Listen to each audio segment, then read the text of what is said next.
Direttore Tomasi, giovani e vino, quali sono le tendenze oggi? Purtroppo i giovani bevono sempre meno, ma c'è la speranza che bevano sempre meglio.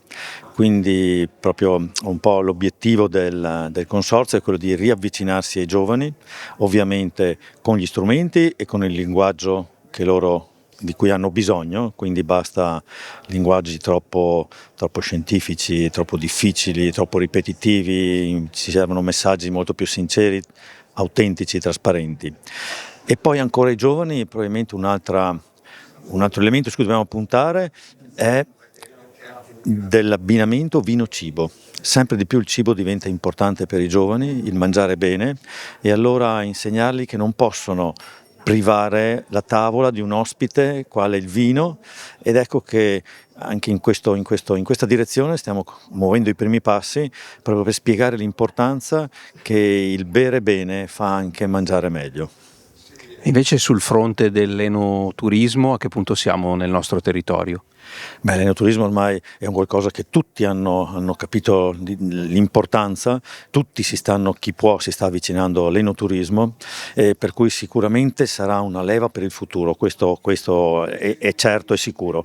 Bisogna però anche costruire poi l'emozione, perché una volta che il turista viene nel territorio bisogna anche dargli ciò di cui lui si aspetta, e oggi non bastano più le esperienze, ma devono essere esperienze emozionali, e quindi noi ne abbiamo di queste opportunità, possiamo offrirne di queste opportunità. Basti pensare alla bellezza delle nostre rive, basti pensare alla possibilità di fare delle passeggiate, i cammini UNESCO in primis, per cui costruiamo anche poi, oltre che all'ospitalità, costruiamo l'accoglienza.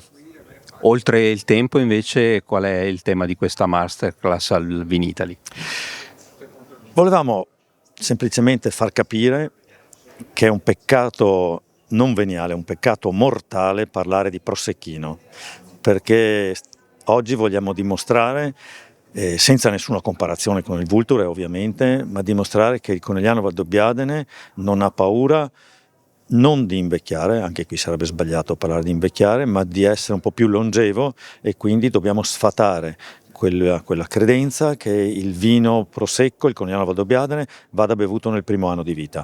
Dopo un anno, 2 o 3 si riscopre un'età matura con delle sorprese che non avevamo finora colto.